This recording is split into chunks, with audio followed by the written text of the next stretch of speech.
Hello friends, சுட்டும் விழி சுடரே சீரியலில் என்ன நடக்குதுன்னு பார்க்கலாம் வாங்க. வீடியோவை ஸ்கிப் பண்ணாமல் கடைசி வரைக்கும் பாருங்கள்.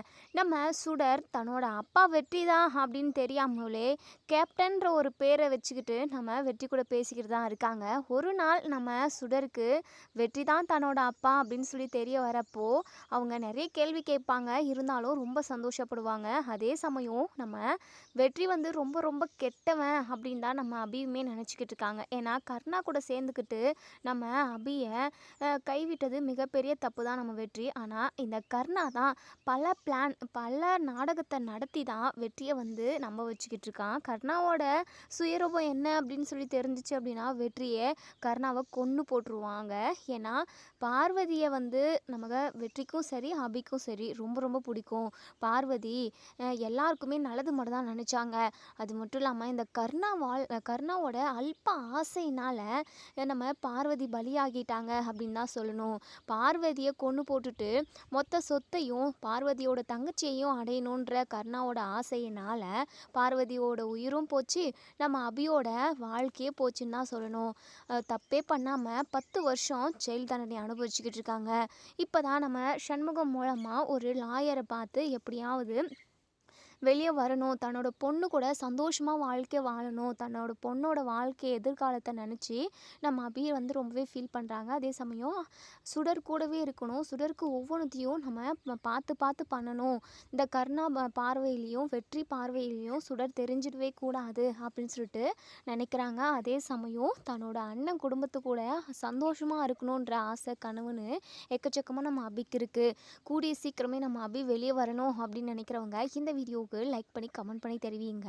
இப்போது இங்கே நம்ம சண்முகம் வந்து ஒரு லாயரை பார்த்து பேசிட்டு வந்திருப்பாங்க. அவங்க அதாவது அந்த லாயர் வந்து அமௌண்ட்டு பெருசாக கேட்க மாட்டாங்கன்னு தான் தோணுது. ஆனால் அவங்களோட பிஏ தான் 50,000 ரூபா சொல்லியிருப்பாங்க. இந்த விஷயம் சரளாவுக்கு தெரிஞ்சு பயங்கரமாக கத்துறாங்க. என்னங்க நீங்கள் என்ன நினச்சிக்கிட்டு இருக்கீங்க உங்கள் மனசில்? கண்டிப்பாக இதுக்கெல்லாம் நான் ஒத்துக்கவே மாட்டேன். அந்த அபி காலம் ஃபுல்லாக ஜெயிலே இருக்கட்டும். நீங்கள் பேசாமல் ஒன்று பண்ணுங்கள், அந்த அபி இருந்தால் இருக்கட்டும். அதான் சுடரோட அப்பா வெளியே தானே இருக்கான், அவன் எங்கே இருக்கான்னு சொல்லி தேடி கண்டுபிடிச்சி இந்த சுடரை எடுத்துகிட்டு போயிட்டு அவங்க அப்பங்கிட்டே ஒப்படி அப்படி இப்படின்னு சொல்லிட்டு கத்திக்கிட்டு இருக்கவும் சண்முகத்துக்கு கோவம் வந்துடுது. இங்கே சரளாவை பல்லார்னு அரைஞ்சிடுறாங்க. தியா, தருண், சுடர் எல்லாருமே ரொம்பவே பதட்டமாயிடுறாங்க. இங்கே சரளா இருந்துட்டு இங்கே பாருங்கள், உங்கள் தங்கச்சி குடும்பத்துக்காக நீங்கள் என்னவே அடிக்கிறீங்களா? இந்த குடும்பத்துக்காக நான் எவ்வளோ கஷ்டப்படுறேன், ஒவ்வொருத்தரையுமே நான் பார்த்துக்கிறேன், இந்த வீட்டில் ஒவ்வொரு வேலையும் செஞ்சு செஞ்சு எவ்வளோ டயர்ட் ஆகுறேன். ஆனால் என்னை பற்றி நீங்கள் கொஞ்சம் கூட யோசிச்சு பார்க்க மாட்டீங்க. நம்ம பிள்ளைங்களோட எதிர்காலத்தை பற்றி நீங்கள் கொஞ்சம் கூட யோசிக்க மாட்டீங்க. ஆனால் உங்கள் தங்கச்சி பொண்ணு சுடர் இவங்க 2 பேர் மட்டும் நல்லா இருக்கணும்னு நினைக்கிறீங்களா? அப்போது எங்களோட வாழ்க்கையை பற்றி நீங்கள் கொஞ்சம் கூட அதாவது நினைக்கவே இல்லையாங்க? ஏங்க இப்படி எல்லாம் இருக்கீங்க நீங்கள்? நான் சொன்னதில் என்னங்க தப்பு அப்படின்னு சொல்லிட்டு போதும் நிறுத்து சரலாம். எப்போ பாரு சும்மா இப்படி பேசி பேசி என்ன டென்ஷன் பண்ணாத. நான் உனக்கு எத்தனை டைம் சொல்லியிருக்கேன், சுடரோ இல்லை பிள்ளைங்க நம்ம கூட இருக்கிறப்போ இப்படி கேவலமாக பேசாதன்னு சொல்லிட்டு நான் எத்தனை டைம் சொல்லியிருக்கேன். சுடர் மனசு கஷ்டப்படாதா? அங்கே பாரு சுடர் முகத்தை. உடனே எங்கள் அம்மா சுடர் இருந்துட்டு, மாமா எனக்காக நீங்கள் 2 பேரும் சண்டை போட்டுக்க வேண்டாம் மாமா, தயவு செஞ்சு சண்டை போடாமல் இருந்தீங்க அப்படின்னாவே எனக்கு அது போதும். அத்தை என்னை என்ன வேணாலும் திட்டுட்டும் மாமா, ஆனால் அதுக்காக நீங்கள் அத்தையை அடிக்காதீங்க மாமா. உங்கள் 2 பேருக்கும் சண்டை வரக்கூடாது. நீங்கள் 2 பேரும் எப்போவுமே சந்தோஷமாக இருக்கணும் மாமா, ப்ளீஸ் மாமா. எனக்கு ரொம்ப பயமாக இருக்குது இதெல்லாம் பார்த்தா அப்படின்னு சொல்லிட்டு சுடர் அழுக ஆரம்பிக்கவும் சரளா இருந்துட்டு, நல்லா நாடகம் போடுறடி, இப்படி நாடகம் நடித்து தான் என் வீட்டுக்காரனை நல்லா மசக்கி வச்சுருக்கீங்க நீயும் உன் தங்கச்சியும். உங்களால் தான் இப்போது என் வாழ்க்கை நடுத்தெருவில் நின்றுருமோன்னு பயமாக இருக்குது. சாப்பிட்றதுக்கு கஞ்சி கூட கிடைக்காது போல இருக்குது. உங்கள் அம்மாவை வெளியே கொண்டு வரத்துக்காக இவர் கஷ்டப்படணுமா? இவருக்கு என்னடி தலையெழுத்து? உன் அம்மாவால் அதாவது என் மாமனார் உயிர் போச்சு, குடும்பமே சரிஞ்சு போச்சு, எல்லாமே உன் அம்மாவால் தான். நீயும் இப்போ வந்து எங்கள் உசுரை வாங்கிக்கிட்டு இருக்க. ஒழுங்காக நாங்கள் 2 பேரும் சந்தோஷமாக இருக்கணும், இந்த குடும்பம் நல்லா இருக்கணும்னா யாருக்கும் தெரியாமல் யாருக்கும் சொல்லாமல் நீ இங்கேருந்து கிளம்பி போயிடுடி அப்படின்னு சொல்லிட்டு சரளா வாய்க்கு வந்தபடியெல்லாம் பேசுகிறாங்க. நம்ம சண்முகத்துக்கு பயங்கரமாக கோவம் வருது. போதும் சரளா, நீ அளவுக்கு மீறி பேசிக்கிட்டு இருக்க, ஒரு குழந்தைகிட்ட என்ன பேசுறதுன்னு தெரியாமல் பேசிக்கிட்டு இருக்க சரளா அப்படின்னு சொல்லிட்டு, ஏங்க எல்லாமே நான் தெரிஞ்சு தாங்க பேசுகிறேன், நீங்கள் என்னை அடித்தா கூட பரவாயில்லைங்க, என் மனசில் உள்ளதை நான் வெளிப்படையாக பேசி தான் ஆகுவேன். ஏன்னா என்னால் ஆத்திரத்தை அடக்கிக்கவே முடியலைங்க. நம்மளே ₹1 ₹2 சம்பாதிச்சு அப்படி பிள்ளைங்கள படிக்க வச்சுக்கிட்டு குடும்ப செலவை ஓட்டிக்கிட்டு இருக்கோம். இந்த மாதிரி சுச்சுவேஷனில் லாயருக்கு 50,000 லட்சம்னு செலவு பண்ணிக்கிட்டு இருக்கிறதுக்கு நம்மக்கிட்ட எங்கெங்க இருக்குது பணம்? இல்லை நிலம் வீடு அப்படின்னு ஏதாச்சும் இருக்கா அதை வித்துட்டு பண்ணுறதுக்கு? எதுவுமே இல்லாமல் அன்னாடங்காட்சியாக இருக்கும். ஆனால் கொஞ்சம் கூட அதெல்லாம் மனசில் வச்சுக்காம நீங்கள் பாட்டுக்கு எப்படியாவது தங்கச்சியை வெளியே கொண்டு வந்துடணும், அவளுக்கு லட்சக்கணக்கில் கோடி கணக்கில் கடன்பட்டாவது அவளை வெளியே கொண்டு வந்து குத்துக்கல் மாதிரி வெளியே உட்கார வச்சிடணும்னு சொல்லிட்டு நீங்கள் நினச்சிக்கிட்டு இருக்கீங்க. ஏங்க வேண்டாங்க, இதெல்லாம் கடைசியில் எங்கே போய் முடிய போகுதுன்னு தெரியல. கடைசியில் என் பிள்ளைங்களோட வாழ்க்கை நடுத்தெருவில் வந்து நின்றுச்சு அப்படின்னா கண்டிப்பாக அதுக்கு நீங்கள் எனக்கு பதில் சொல்லியே ஆகணுங்க அப்படின்னு சொல்லிட்டு, சரளா போதும் நிறுத்து சரளா, நீ ஏன் இவ்வளோ இந்த அளவுக்கு யோசிக்கிற? நான் உன்கிட்ட ஏற்கனவே சொல்லி வச்சுருக்கேன்ல, கண்டிப்பாக அப்படி ஒரு நிலைமை வரவே வராது. உனக்கு குடும்ப செலவுக்கும் குழந்தைங்களுக்கும் என்ன வேணுமோ எல்லாத்தையுமே நான் பார்த்துக்கிறேன். தயவு செஞ்சு இந்த விஷயத்தில் நீ எதுவும் பேசாமல் இருந்தனாவே எனக்கு கொஞ்சம் நல்லாயிருக்கும் அப்படின்னு சொல்கிறாங்க. என்னமோ பண்ணி தொலைங்க அப்படின்னு சொல்லிட்டு கிச்சனுக்கு போயிடுறாங்க சரளா. அதே சமயம் நம்ம சண்முகம் அடித்ததுனால அதை யோசிச்சு யோசிச்சு ரொம்பவே ஃபீல் பண்ணுறாங்க. அவங்க தங்கச்சிக்காக என்னவே அடிச்சிட்டாரு, இந்த குடும்பத்துக்காக நம்ம எவ்வளோ கஷ்டப்படுறோம், நம்மளை பற்றி கொஞ்சம் கூட அவங்க யோசிக்கவே மாட்டாங்க. ஆனால் அவங்கள பற்றி மட்டும் நான் யோசிக்கணுமா? இந்த சுடர்ன்றவ எப்போ வந்தாலோ அப்பத்துலேருந்து நமக்கு தலைவலியாக இருக்குது. ச்சே, இவளை எப்படி துரத்தி விடுறதுன்னு தெரியல.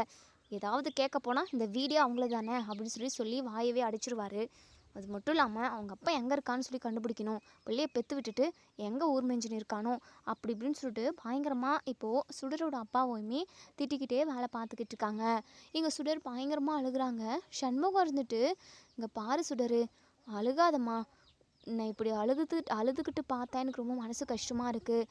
இல்லை மாமா, எனக்காகவும் அம்முக்காகவும் நீங்கள் ரொம்ப கஷ்டப்படுறீங்கள, எங்களோட கஷ்டத்தையுமே நீங்களே சுமக்க வேண்டியதாக இருக்குது மாமா. அம்மு வெளியே வரணும்னு ஆசையாக இருக்குது, ஆனால் லாயருக்கு அம்புட்டு பணம் கொடுக்கணும். அதுக்கு நீங்கள் என்ன பண்ணுவீங்க மாமா?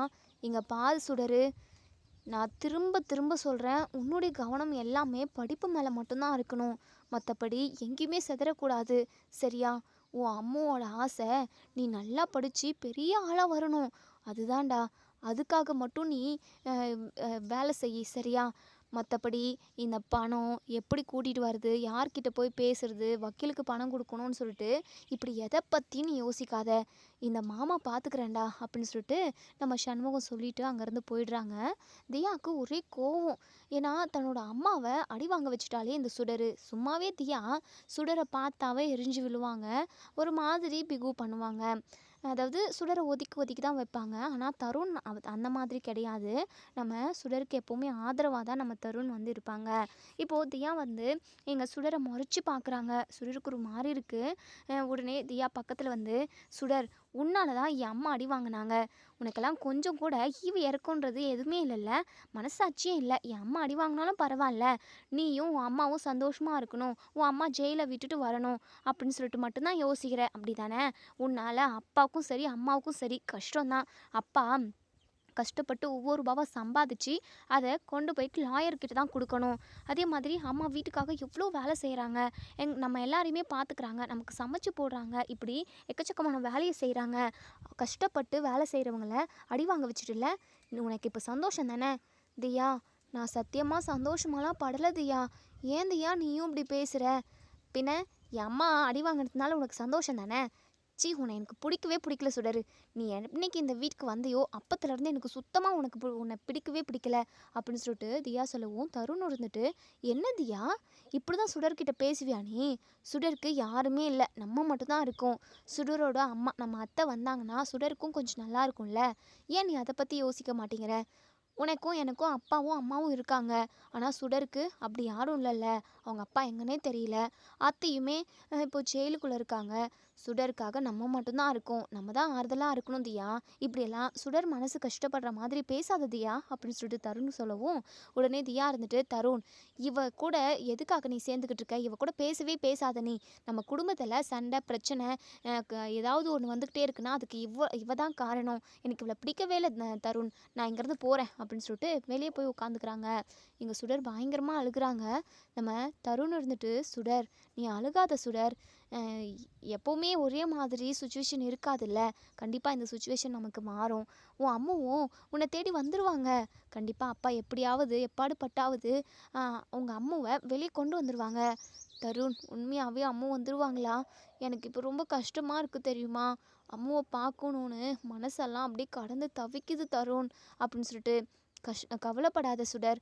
கண்டிப்பாக உங்கள் அத்தை உன்னை பார்க்கறதுக்காக வந்துடுவாங்க. நம்ம கூடவே இருப்பாங்க. நம்ம கூட ஜாலியாக சந்தோஷமாக விளையாடுவாங்க. இப்படி நிறைய இருக்குது. சரியா? அம்மா பேசுனதையும் இந்த தியா பேசுனதையும் மனசில் வச்சுக்காத.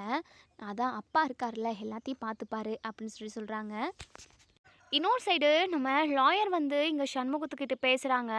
சண்முகம், உங்கள் தங்கச்சியை மீட் பண்ணி நான் இன்னைக்கு ஸ்டேஷனுக்கு போயிட்டு பேசலான்னு இருக்கேன். நீங்களும் வர முடியுமா அப்படின்னு சொல்லிட்டு.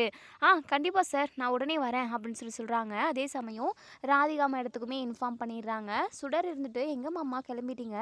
உங்களுக்கு துணி தைக்கிற வேலை இல்லையா அப்படின்னு சொல்லி கேட்கவும், துணி தைக்கிறதெல்லாம் நிறைய இருக்குடா, ஆனால் இன்னைக்கு நான் ஸ்டேஷன் போகணும் அப்படின்னு சொல்லிட்டு. எதுக்கு போகிறீங்க? அம்மாவை பார்க்க போகிறீங்களா? எனக்கும் அம்மாவை பார்க்கணும் போல இருக்கு மாமா, தயவு செஞ்சு என்னை கூட்டிகிட்டு போகிறீங்களா அப்படின்னு சொல்லி கேட்கவும், நம்ம அதாவது சண்முகம் யோசிக்கிறாங்க. என்ன மாமா யோசிக்கிறீங்க? நானும் வரேன் மாமா, ப்ளீஸ் மாமா அப்படின்னு சொல்லிட்டு கூடவே போயிடுறாங்க. இப்போது இங்கே அபியை பார்த்து அந்த லாயர் வந்து பேசுகிறாங்க.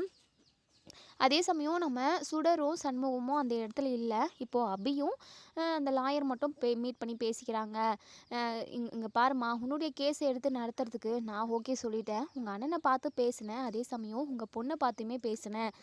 நீங்கள் எதுக்காக உள்ளே இருக்கீங்க, யாரை கொலை பண்ணீங்க, என்ன டீட்டெயில் அப்படின்றத எங்களுக்கு கொஞ்சம் விவரமாக சொன்னீங்க அப்படின்னா எனக்கு நல்லாயிருக்கும் அப்படின்னு சொல்லிட்டு. அப்போ தான் இங்கே கருணா வந்து பார்வதியை கொலை பண்ண விஷயம், கருணா நகை பணத்துக்கு ஆசைப்பட்ட விஷயம், அதுக்காக நம்ம பார்வதியை கொன்னுட்டு நம்ம அபிமால பள்ளி போட்டது, அதுக்கப்புறம் அவங்க லைஃப்பில் நடந்த எல்லாத்தையுமே இங்கே சொல்லிடுறாங்க. இதை கேட்ட இங்கே அதாவது அந்த லாயர் வந்து பயங்கரமாக ஷாக் ஆகுறாங்க. இப்படியும் ஒருத்தவங்க இருப்பாங்களா அப்படின்னு சொல்லிட்டு. ஆமாம் சார், அந்த கருணா மிருகம், அவன் சரியான கொலைகாரன். ஒருத்தவங்க கூட அவனுக்கு எதிராக நிற்கவே கூடாது.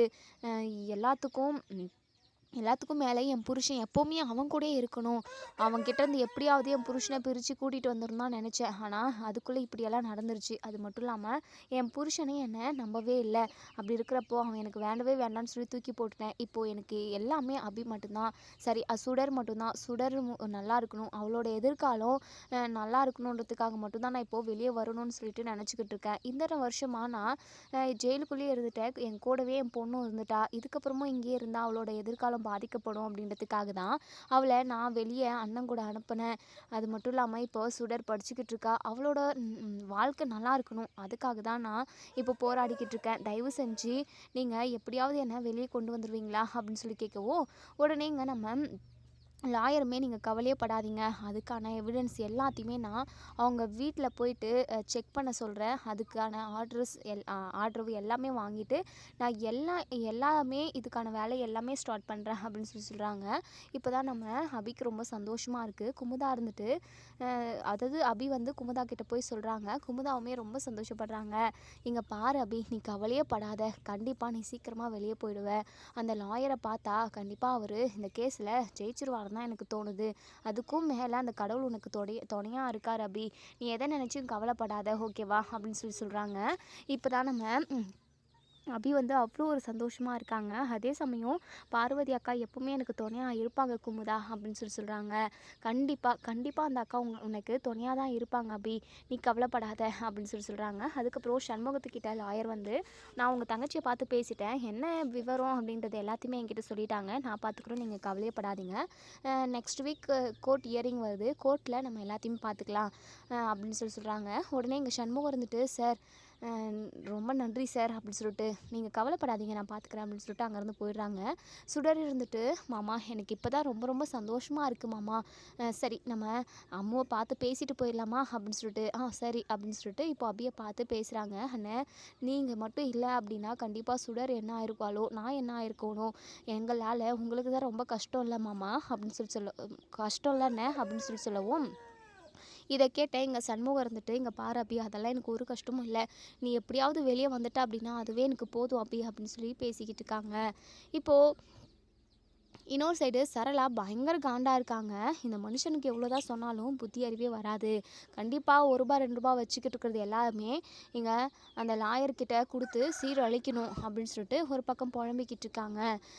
இப்போது இங்கே அதாவது நம்ம அபிக்கு வாதாடுற லாயர் வந்து ரொம்பவே டேலண்டான பர்சன். அது மட்டும் இல்லாமல் யார் என்னென்னலாம் பார்க்க மாட்டாங்க, எல்லாரையுமே எதிர்த்து நிற்பாங்க. அப்படிப்பட்ட ஒரு பர்சன் தான் அவங்க. இப்போது இங்கே நம்ம லாயர் வந்து கருணாவோட வீட்டுக்கு தான் போகிறாங்க. ஒரு 2 3 பேர் கவர்மெண்ட் ஆஃபீஸரை கூப்பிட்டுக்கிட்டு.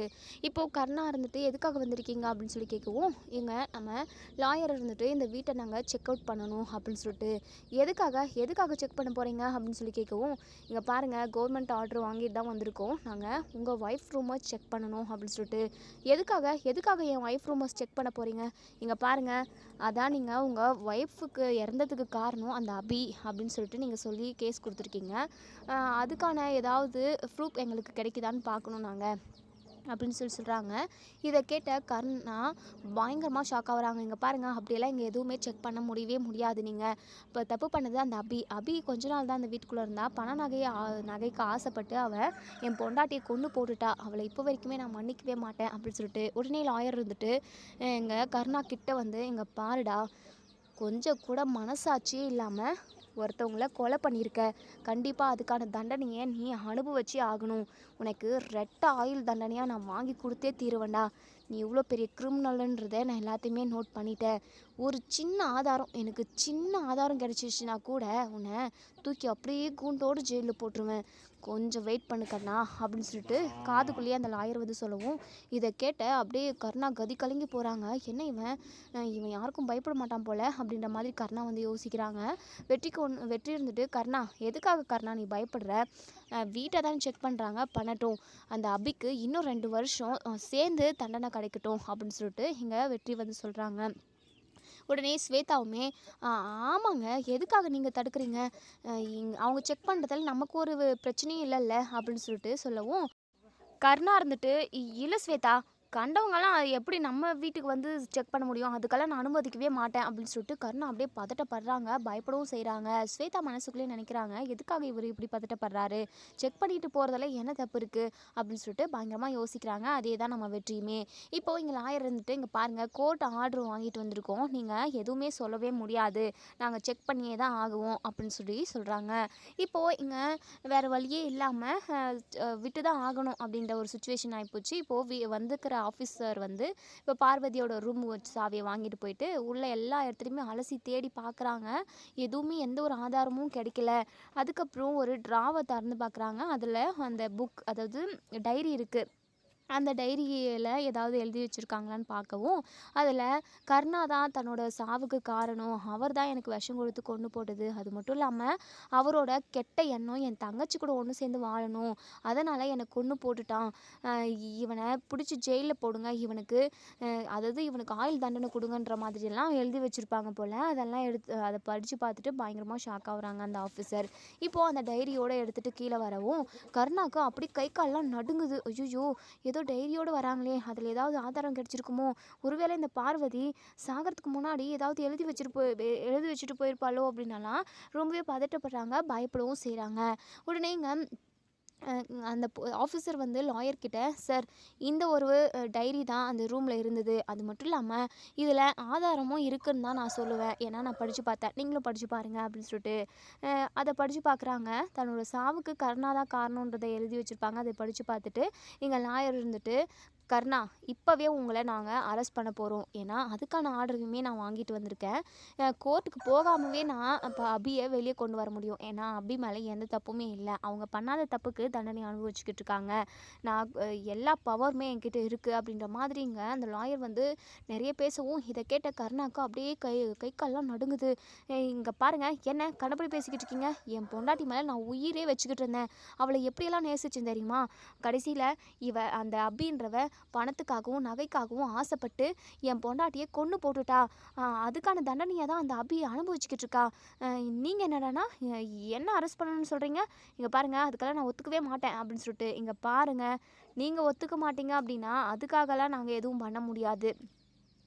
ஏன்னா தப்பு பண்ணவங்க தண்டனை அனுபவிச்சு தான் ஆகணும். தப்பு பண்ணாமல் ஒரு பொண்ணு 10 வருஷமாக தண்டனை அனுபவிச்சுக்கிட்டு இருக்காங்கன்னா அவங்களுக்கு எவ்வளோ வலி இருக்கும் அப்படின்னு சொல்லிட்டு வெற்றிக்கு ஒன்றுமே புரியல. சார் என்ன சார், எதுவாக இருந்தாலும் கொஞ்சம் புரிகிற மாதிரி சொல்லுங்கள், எதுக்காக இப்படி குழப்பி குழப்பி பேசிக்கிட்டு இருக்கீங்க அப்படின்னு சொல்லி கேட்கவும், இப்போது எங்கள் லாயர் இருந்துட்டு இங்கே பாருங்கள், உங்கள் ஒய்ஃப் தானே அபி அப்படின்னு சொல்லிட்டு அப்படின்னு சொல்லவே சொல்லாதீங்க. அவளை என் ஒய்ஃபாக நினைக்கிறதுக்கு நான் ரொம்ப ரொம்ப அருவெருப்பாக நினைக்கிறேன். ஏன்னா அவளை ஏன்டா கல்யாணம் பண்ணமோன்னு யோசிக்க தோணுது. ஏன்னா பார்வதி அக்கா மேலே நான் ரொம்பவே பாசமும் மரியாதையும் வச்சுக்கிட்டு இருந்தேன். ஆனால் அவங்கள மாதிரி ஒரு நல்ல ஆளை கொன்று போட்டுட்டு போயிட்டா. அவளாம் நல்லாவே இருக்க மாட்டா, உருப்படவே மாட்டா அப்படின்னு சொல்லவும், போதும் நிறுத்துங்க, தேவையில்லாமல் அபியை எதுவும் பேசாதீங்க, அபி மேலே எந்த தப்புமே இல்லை, இந்த டைரியை படித்து பாருங்கள் அப்படின்னு சொல்லிட்டு டைரியை வெற்றிக்கிட்ட கொடுக்கவும், இங்கே கர்ணா இருந்துட்டு முடிஞ்சிச்சு சொல்லி, எல்லாருக்கும் எல்லா உண்மையும் தெரிஞ்சிருச்சு, போகிறது தான் போனால் எனக்கு மிகப்பெரிய ஆப்பை வச்சு விட்டுட்டு போயிட்டாலே, டைரியில் ஏதோ எழுதி வச்சுருக்கா போல் அப்படின்னலாம் யோசிச்சு இங்கே கர்ணா அப்படியே பயப்படுறாங்க.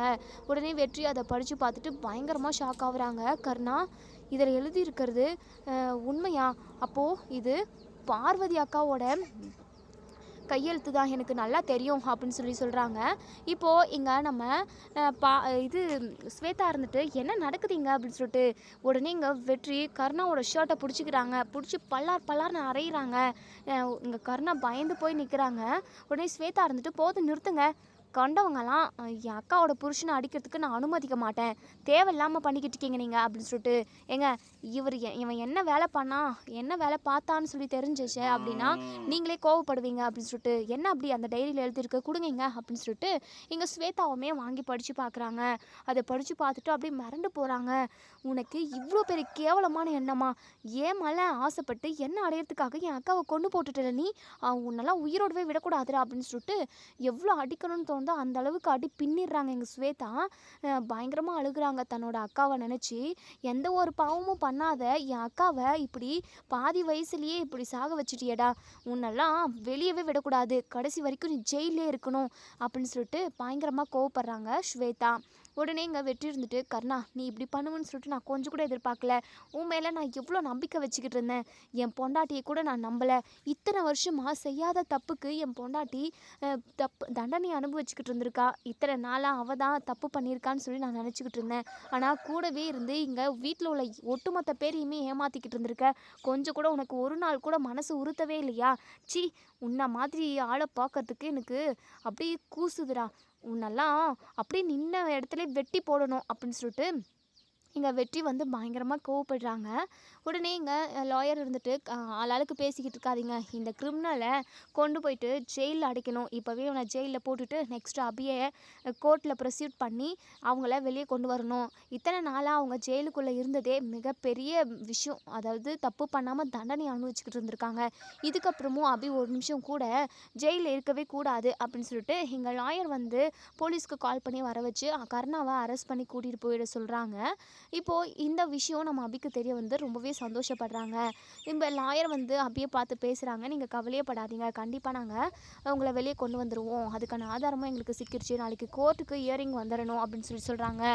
இப்போது எங்க அபியுமே ரொம்ப நன்றி சார், நீங்கள் மட்டும் இல்லைனா இப்படி ஒரு நல்லது எனக்கு நடந்திருக்காது, என் பொண்ணோட வாழ்க்கை நல்லா இருக்கணும், என் பொண்ணு கூட நான் இருக்கணும், அப்போ தான் என் பொண்ணுமே சந்தோஷப்படுவா, இது மட்டும்தான் என்னுடைய ஆசை, தயவு செஞ்சு என் பொண்ணு உயிரோடு இருக்கிற விஷயத்த என் புருஷனுக்கோ இல்லை மற்றவங்களுக்கோ தெரியக்கூடாது, நீங்களும் யாருக்கிட்டையும் சொல்லாதீங்க சார் அப்படின்னு சொல்லிட்டு, சரிம்மா அப்படின்னு சொல்கிறாங்க. இப்போது மறுநாள் கோர்ட்டுக்குமே நம்ம அபியை கூட்டிகிட்டு வராங்க. நம்ம அபி கொலை பண்ணலை அப்படின்னு சொல்லிட்டு நிரூபணம் ஆகிடுது, அபியை ரிலீஸ் பண்ணிடுறாங்க. நம்ம சண்முகத்துக்கும் சுடருக்கும் அவ்வளோ ஒரு சந்தோஷம். சுடர் ஓடி வந்து நம்ம அபியை கட்டி பிடிச்சிக்கிறாங்க. அம்மோ நீங்கள் வெளியே வந்துடணும்னு சொல்லிட்டு நான் சாமிக்கிட்டலாம் வேண்டிக்கிட்டு இருந்தேன் தெரியுமா, இங்கே பாருங்க அம்மோ, எப்போவுமே நீங்கள் என் கூடவே இருக்கணும், இதுக்கப்புறம் நீங்கள் ஜெயிலுக்கெல்லாம் போகக்கூடாது, தப்பு பண்ணாமல் இத்தனை வருஷமாக நீங்கள் தண்டனை அனுபவிச்சிட்டீங்க, இதுக்கப்புறம் கண்டிப்பாக அந்த கடவுள் உங்களுக்கு எந்த ஒரு கஷ்டத்தையும் கொடுத்துடாது அப்படி இப்படின்னு சொல்லிட்டு இங்கே நம்ம சுடர் பயங்கரமாக அழுதுகிட்டே சொல்கிறாங்க. சண்முகமே, ஆமாம் அபி, நீ ரொம்ப ரொம்ப கஷ்டப்பட்டுட்ட, இதுக்கப்புறமும் கண்டிப்பாக உனக்கு அந்த கடவுள் எந்த கஷ்டத்தையுமே கொடுக்க மாட்டார் அப்படின்னு சொல்லிட்டு இப்போது அபியை கூட்டிக்கிட்டு சண்முகம் அவங்க வீட்டுக்கு போயிடுறாங்க.